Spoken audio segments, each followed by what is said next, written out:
안녕하세요. 화학의 날개를 달자 새빨간 화학의 한쌤입니다. 여러분들 집에만 있느라고 많이 심심하죠? 집에서 계속 인터넷으로 이제 여러분들이 수업을 듣다 보니까 많이 지쳤을 거예요. 아마 지금쯤이 정말 많이 지쳤을 거라고 생각해요. 선생님도 인강을 계속 찍고는 있는데 여러분에게 도움을 될 수 있는 방법으로 잘 열심히 찍고는 있지만 시간이 지날수록 카메라 앞에서 수업을 하는 게 약간은 어색하기도 하고 적응은 됐지만 여러분들 앞에서 수업할 때가 조금 더 재밌고 딱딱하지 않으면서 즐거웠던 것 같아요. 빨리 코로나가 지구에서 사라져서 여러분들과 정식으로 수업을 빨리 했으면 좋겠습니다. 그래야지 시험도 보고 수행평가도 보고 그러죠. 평가는 정말 여러분들이 개학했을 때 다시 한번 알려주도록 하고 여러분들은 지금 집에서 열심히 수업을 들으면 됩니다. 자, 이번 시간에는 드디어 고치 파트 물질의 세 가지 상태의 마지막 파트입니다. 이 파트를 끝나고 중단원, 다음 중단원인 용액으로 한번 넘어가 볼 건데요. 일단은 우리가 화학 1에서 배웠던 내용을 다시 한번 정리해 봅시다. 자, 복습하기. 화학 결합에 대해서 알아볼 건데요. 여러분들 화학 결합 몇 가지가 있었죠? 그렇죠. 총 3가지가 있었죠? 첫 번째, 이온 결합. 두 번째, 공유 결합. 마지막으로 배웠던 금속 결합. 이렇게 총 3가지가 있었습니다. 금속 결합은 양이온과 음이온 사이의 정전기적 인력에 의해서 형성되는 화학 결합이었죠. 예를 들어서 NaCl이 있었습니다. 이 NaCl은 나트륨 원자와 염소 원자가 결합된 게 아니라 나트륨 이온과 그리고 염화 이온으로 이온 간의 결합이라고 했었죠. 자, 공유 결합. 2개 이상의 원자들이 전자쌍을 공유하면서 형성되는 결합이라고 했습니다. 이산화탄소를 예를 들어 볼 건데요. 탄소하고 산소 사이에 이렇게 지금 2쌍의 전자쌍들이 보이죠. 이 전자쌍을 우리가 공유 전자쌍이라고 한다고 했었죠. 따라서 탄소하고 산소가 서로 공유하고 있는 모습입니다. 그래서 이 공유 결합에서 나올 수 있는 결정은 2가지가 있다고 했었는데 분자 결정과 바로 공유 결정이 있습니다. 공유 결정은 원자 결정이라고 부른다고 했어요. 분자 결정은 분자들이 분자 사이에 작용하는 인력에 의해서 분자들의 인력에 의해서 규칙적으로 배열되어 결정을 이룬 것을 바로 분자 결정이라고 하고, 공유 결정 또는 원자 결정은 원자들이 공유 결합으로 그물처럼 연결되어 결정을 이룬 것을 의미합니다. 분자 결정의 예로는 이산화탄소하고 아이오딘을 들 수가 있는데요. 드라이아이스 같은 경우는 이산화탄소 분자들이 서로 간의 인력을 통해서 규칙적으로 배열한 결정이고요. 아이오딘도 마찬가지로 I2, 즉 아이오딘 분자가 서로 규칙적으로 배열해서 결정을 이룬 겁니다. 반면에 공유 결정 같은 경우는 이렇게 흑연이나 다이아몬드처럼 원자들이 공유 결합을 통해서 서로 결합을 한 걸 바로 공유 결정이라고 합니다. 자, 마지막 금속 결합. 금속 양이온과 자유전자의 정전기적 인력에 의한 결합. 그래서 여기 보는 것처럼 이렇게 금속 양이온과 자유전자들이 서로 결합하고 있죠. 그래서 이런 금속 결합의 특징은 광택이 있고, 그리고 열 전도성, 전기 전도성이 좋고, 그리고 넓게 퍼지는 전성, 길게 뽑히는 연성이 좋습니다. 자, 이번 시간에 배우게 될 학습 목표를 다 같이 읽어봅시다. 1번. 고체를 화학결합을 종류에 따라 분류할 수 있다. 화학결합 아까 전에 3가지 나왔었죠. 그런데 그때 이 3가지 화학결합을 통해서 나올 수 있는 결정은 총 4가지가 있었습니다. 자, 두 번째, 결정구조의 고체를 예를 들어 설명할 수 있다. 이 결정구조라는 단어와 그에 따른 다른 여러 가지 과학적 용어들을 여러분들이 이번 파트에서 처음 들어봤을 거예요. 그리고 외워야 될 것들이 좀 있습니다.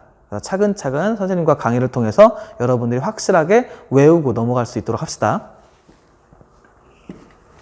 생각열기. 가게에 진열될 과일을 보면 각각의 과일들이 다양한 방법으로 쌓여있다. 모양과 크기가 비교적 일정한 과일들은 규칙적으로 쌓여있지만 모양이나 크기가 제각각인 과일이 쌓여있는 모습은 규칙적이지 않다. 그래서 문제, 질문이죠. 매우 작은 입자들은 어떠한 배열로 쌓여 물질을 이룰까? 여러분들 과일 가게에서 이렇게 과일이 쌓여있는 걸 봤을 거예요. 규칙적으로 이렇게 여기 보이는 것처럼 쌓여있는 것도 있고 아니면 그냥 불규칙적으로 쌓여있는 것들도 있어요. 그렇다면은 실제로 매우 작은 입자들, 즉 원자들 단위까지 가겠죠. 또는 분자 단위까지 가겠죠. 이들은 어떻게 배열하고 있는지 이번 시간을 통해서 여러분들이 알 수가 있습니다. 따라서 고체 파트를 다 배우게 된다면 여러분들이 이 질문에 대한 대답을 할 수 있을 거예요. 그 전에 물질의 상태, 세 가지 상태를 볼 건데요. 고체, 액체, 기체가 있습니다. 우리가 중학교 때는 고체에서 기체로 할 때는 온도가 높아지고 기체에서 고체로 할 때는 온도가 낮아지기 때문에 그렇다라고 배웠었죠? 근데 우리가 바로 전전 시간까지 뭐 배웠어요? 그렇지. 분자 간 상호작용에 대해서 배웠었죠. 그래서 이들 사이에 뭐가 존재한다? 인력이 존재하기 때문에 입자하고 입자 사이에 인력이 세면은 이렇게 고체 상태로 존재하는 거고 인력이 약하면은 같은 온도라도 기체 상태로 존재하게 된다라는 걸 알 수가 있습니다. 자, 고체를 한번 분류를 해볼 건데요. 고체를 어떻게 분류시킬 수 있느냐? 예시를 가지고 한번 알아보도록 하겠습니다. 일단은 똑같이 SiO2로 이루어진 석영과 유리가 있습니다. 네, 석영의 원자들이 결합된 구조와 그리고 유리의 원자들이 결합된 구조를 보면은 다르다는 걸 알 수가 있겠죠? 그래서 어떠한 차이점을 가지고 있나요? 그렇죠. 석영 같은 경우는 규칙적으로 배열되어 있지만 여기에 유리 같은 경우는 SiO2가 불규칙적으로 배열되어 있다는 걸 확인할 수가 있습니다. 자, 이렇게 규칙적으로 원자들이 결합된 고체를 우리가 결정 또는 결정성 고체라고 부르고 유리처럼 원자들이 불규칙적으로 배열되어 있는 고체를 비결정성 고체라고 부릅니다. 먼저 결정성 고체는 고체를 이루는 원자, 이온, 분자들이 어떻게? 규칙적으로 배열되어 있는 고체를 의미하고요. 결합력이 일정해서 녹는 점, 즉 물질의 특성이 일정합니다. 이러한 결정성 고체의 예로는 다이아몬드, 금속, 소금, 석영 이런 것들이 있습니다. 반면에 비결정성 고체는 고체를 이루는 원자, 이온, 분자 등이 불규칙적으로 배열되어 있습니다. 불규칙적으로 배열되어 있기 때문에 인력이 일정하지 않으므로 녹는 점이 일정하지가 않습니다. 이러한 예로는 유리라든지 고무가 있습니다. 자, 이제 우리가 수업 시간에 결정과 비결정성 고체 이 두 가지 중에서 한 가지만 선택해서 배울 텐데요. 그럼 여러분들은 어떠한 걸 선택할 것 같아요? 그렇죠. 여러분들이 예측도 해야 되고 그리고 어떻게 되는지 유추도 해야 되고 그리고 물질마다 각각의 특성에 따라서 어떻게 변하는지도 확인하기 위해서는 바로 규칙적으로 배열된 이 결정을 배우는 게 훨씬 더 좋겠죠. 비결정성 고체 같은 경우는 우리가 불규칙적으로 이루어졌기 때문에 예측을 하기 어렵습니다. 그래서 이 결정을 고체 파트에서는 좀 중심적으로 다뤄보도록 하겠습니다. 고체 분류 첫 번째, 금속 결합에 의한 고체입니다. 금속 결합은 앞에서 복습하기에서 배웠듯이 금속 양이온과 자유전자의 정전기적 인력에 의한 결합입니다. 그래서 이렇게 금속 결합을 통해서 금속 결정을 만들 수가 있습니다. 여기 보이는 것 같이 금속 수저가 보이죠? 이 수저 같은 경우는 잘 보면 금속 양이온과 그리고 자유전자로 이루어져 있습니다. 그렇기 때문에 주로 은백색의 광택을 띠고 주로라고 했으니까 여기 보면 뭐 금색, 구리색, 그리고 여기는 은백색을 띠고 있겠죠. 이렇게 반짝반짝 빛나는 광택을 띱니다. 두 번째로는 열 전도성과 전기 전도성이 좋습니다. 자, 따라서 한 가지인 전기 전도성을 보게 되면은 우리가 여기 있는 금속에다가 전압을 걸어줍니다. 전압을 걸어주면은 이 전자가 마이너스에서 플러스 방향 쪽으로 이동을 하게 되기 때문에 전기 전도성이 좋습니다. 자, 세 번째, 전성과 연성이 좋습니다. 전성은 이렇게 넓게 퍼지는 퍼짐성이고 그 다음에 연성은 이렇게 길게 뽑히는 뽑힘성이라고 화학원에서 배웠었죠. 자, 네 번째, 녹는 점과 끓는 점이 비교적 높아 대부분 상온에서 결정성 고체도 존재한다. 예외 수은이라고 되어 있죠. 수은은 우리가 유일하게 상온에서 액체인 금속이라고 했어요. 자, 이제 그 두 번째, 이온 결합. 이온 결합은 아까 복습하기에서 본 것처럼 양이온과 음이온 사이의 정전기적 인력에 의해 형성되는 화학 결합입니다. 그래서 이 이온 결합을 통해서 나올 수 있는 결정은 바로 이온 결정이 되겠습니다. 이온 결정은 여러분들이 지금 여기서 보고 있는 것처럼 염화나트륨은 나트륨 이온과 염화이온, 그리고 염화세슘은 세슘 이온과 그 다음에 염화이온, 세슘 이온 그리고 염화이온으로 구성되어 있습니다. 따라서 특징으로는 단단하지만 충격을 가하면 잘 부스러지는 특징을 가지고 있습니다. 왜 그러냐? 힘을 탁 가했을 때 서로 반대되는 전하가 맞물리게 되고 서로 반대되는 전하에 의해서 반발력 때문에 쪼개지고 더 이상 붙지 않게 되는 겁니다. 두 번째, 고체 상태에선 전기가 통하지 않지만 우리가 전기를 통한다 안 통한다라고 했을 때 자유롭게 이동할 수 있는 플러스라든지 마이너스가 있느냐 없느냐 이걸로 따져준다고 했었죠. 근데 이 이온 결정 같은 경우는 고체 상태에서는 양이온과 음이온, 즉 플러스 또는 마이너스가 움직일 수 없고 고정되어 있는 상태예요. 그렇기 때문에 전류가 흐를 수 없습니다. 하지만 용융 상태, 액체 상태라든지 수용액, 물속에 넣었을 때 이런 상태에서는 플러스하고 마이너스가 자유롭게 움직일 수 있는 상태가 되기 때문에 전기가 아주 잘 통합니다.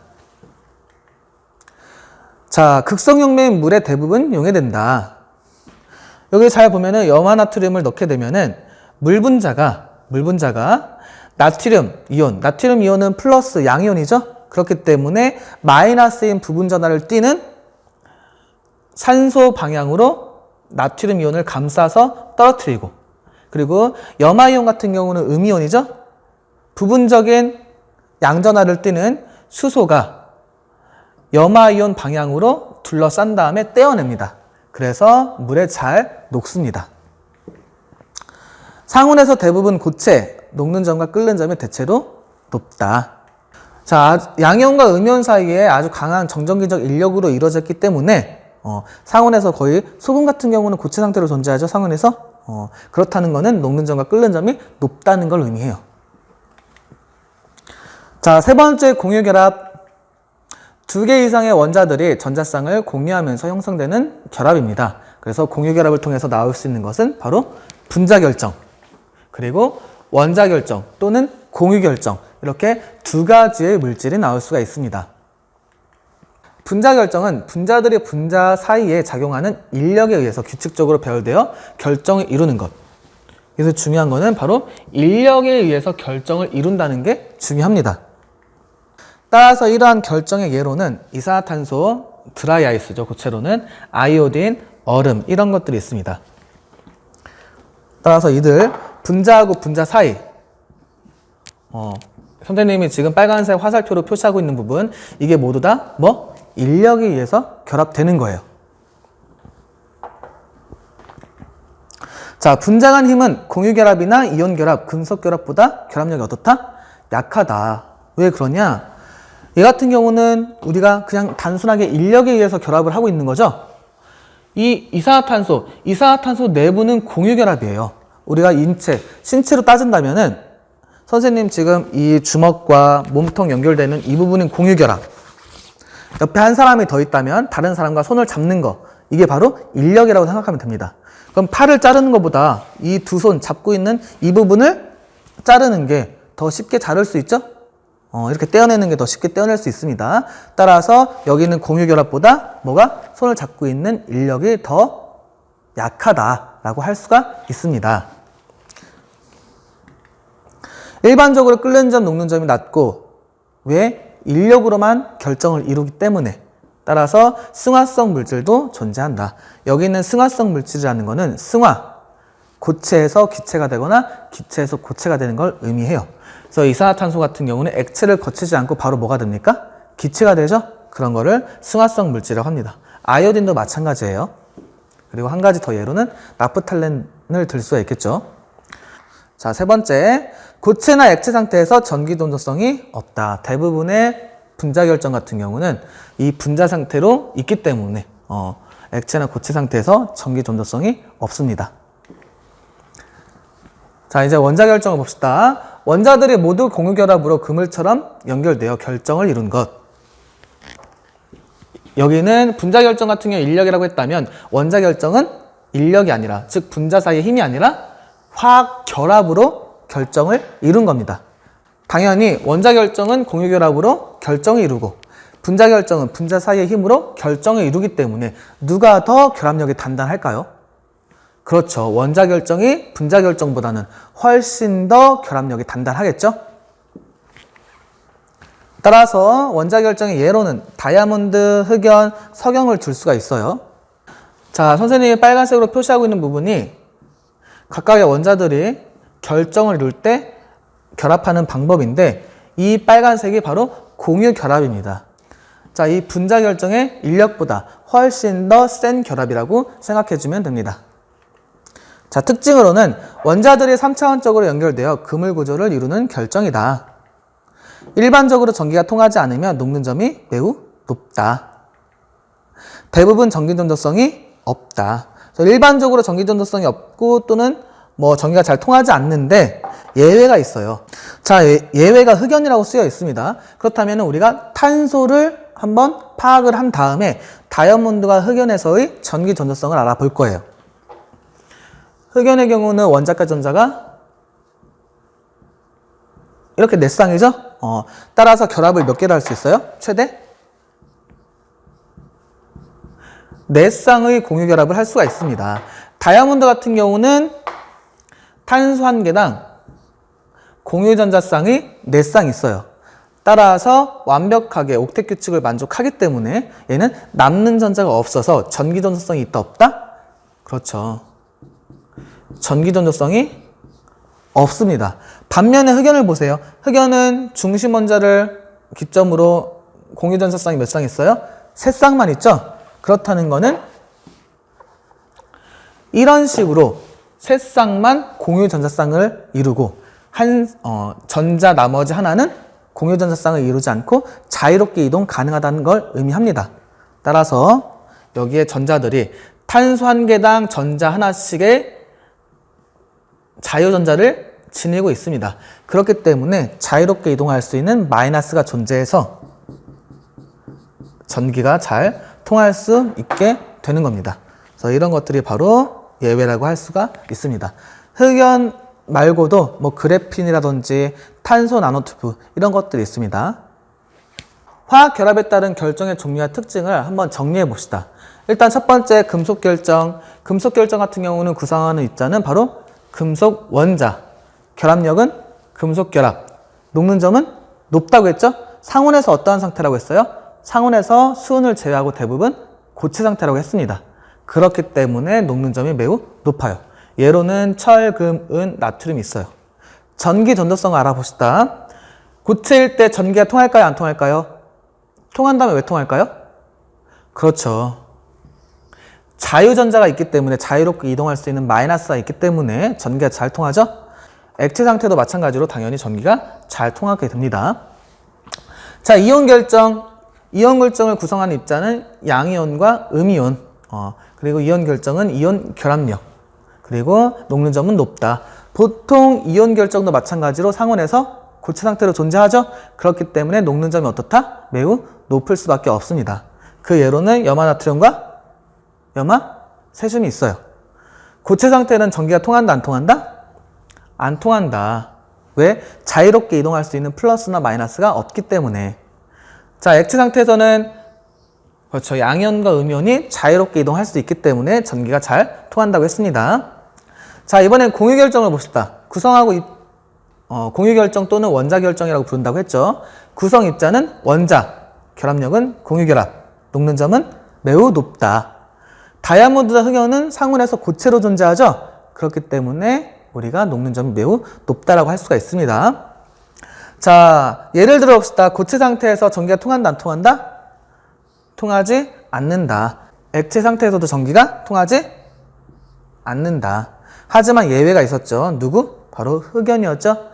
흑연의 경우는 공유전자쌍을 4쌍 만들 수 있지만 실제로 3쌍만 만들죠. 그래서 전자가 하나 남기 때문에 이 하나의 전자가 자유전자처럼 행동해서 전기가 잘 통한다고 했습니다. 자, 마지막으로 분자 결정. 구성하고 있는 입자는 원자가 아니라 바로 분자. 자, 얘네들의 결합력은 쌍극자, 쌍극자 힘, 분산력, 수소결합 이런 것들로 결합을 이룹니다. 즉 분자 사이의 인력이에요. 분자 사이의 힘.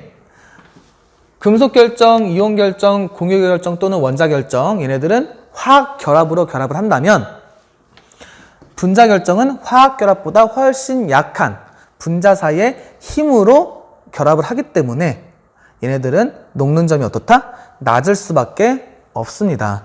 우리가 수소 결합이 이 중에서 제일 세다고 했는데 사실 화학 결합에 비하면 매우 약한 힘이에요.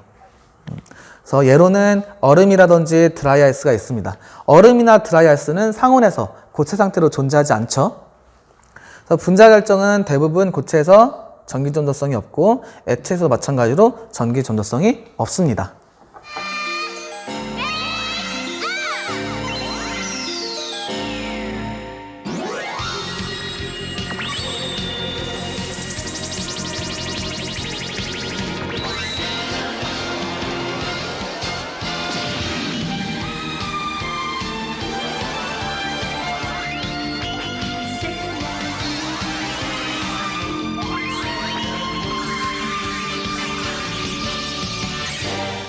자, 탐구 특징에 따라서 고체 분류하기. 목표, 물리적 성질에 의해 결정과 비결정을 구분할 수 있다.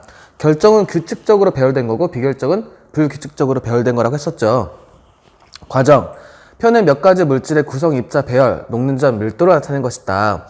여기 보면은 소금, 은, 석영, 유리, 플라스틱 이렇게 5가지 물질이 나와 있습니다. 이 5가지 물질을 가지고 그리고 주어진 자료를 통해서 우리가 결정과 비결정으로 구분할 수 있으면 돼요. 입자의 배열이 규칙적인 물질을 찾아보자. 일단은 입자의 배열이 규칙적인 걸 찾기 위해서는 여러분들이 결정 모양을 보면 돼요. 그래서 원자들이 규칙적으로 배열되어 있는지 되어 있지 않은지 보면 됩니다. 일단 먼저 소금의 경우는 기준 녹는 점이 일정하다는 것은 규칙적으로 배열되어 있다는 뜻입니다. 은과 소금도 마찬가지로 기준 녹는 점이 일정하죠. 그렇기 때문에 은과 소금도 소금과 마찬가지로 규칙적으로 배열되어 있다는 뜻이에요.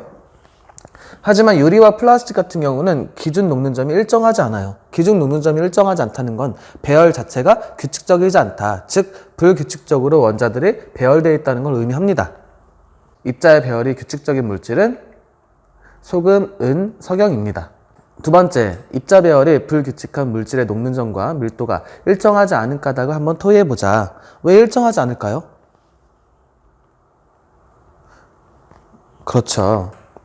입자 배열이 규칙적이지 않기 때문에 각 구성 입자의 인력을 끊고 고체에서 떼어내는 데 필요한 에너지의 크기가 다를 것이다. 우리가 각각의 입자들이 붙어 있으면 녹기 위해서는 이 인력을 끊어내야 됩니다. 그런데 불규칙적이면은 그 물질 안에서도 원자가 결합된 이 결합력을 끊기 위한 에너지가 다 다르게 소비될 거예요. 그렇기 때문에 녹는 점과 밀도가 일정하지 않습니다. 자, 세 번째. 자, 화학결합의 종류에 따라서 고체를 분류해보자. 화학결합은 총 몇 가지가 있었죠? 이온결합, 금속결합, 공유결합. 이렇게 총 3가지가 있었죠? 그러면 소금 같은 경우는 이온결합, 은은 금속결합, 석영은 공유결합, 유리도 공유결합. 그리고 여기는 플라스틱도 마찬가지로 공유결합입니다. 그래서 여기 써 있는 것처럼 이렇게 우리가 정답을 쓸 수가 있겠네요. 자, 새빨간 대신 잠깐 일시정지를 하고 여러분들 교과서에 있는 개념 짚어보기 한번 풀어보세요. 다 풀었나요? 1번, 자유전자 바다에서 금속 양이온과 자유전자들 사이에 정전기적 인력이 작용하여 형성된 결정을 뭐라고 부르죠? 그렇죠. 금속 결정이라고 부르죠. 2번, 공유결정과 분자결정의 차이를 결정을 이루는 기본 단위로 설명해보자. 공유결정을 이루는 기본 단위는 뭐라고 했어요? 그렇죠. 원자들이 공유결합을 통해서 결합을 이룬 거라고 했죠. 분자결정은 그렇죠. 분자들이 분자 간 힘에 의해서 결합을 이룬 거라고 했었죠. 공유결정은 원자, 분자결정은 분자. 공유결정과 분자결정은 모두 공유결합을 하는데 각 결정을 이루는 기본 단위가 다르다. 공유결정은 기본 단위는 원자이고 분자결정은 기본 단위는 분자이다. 자, 이것으로 우리가 고체에 대한 기본적인 내용을 한번 알아봤습니다. 이 고체에 대한 기본적인 내용 같은 경우는 여러분들이 화학원에서 많이 접했을 거예요. 근데 이제 바로 다음에 배우게 될 결정 구조는 여러분들이 이제 처음으로 접하게 될 개념이기 때문에 확실히 알고 외우고 넘어가야 됩니다. 그럼 다음 시간에 결정 구조에서 봬요.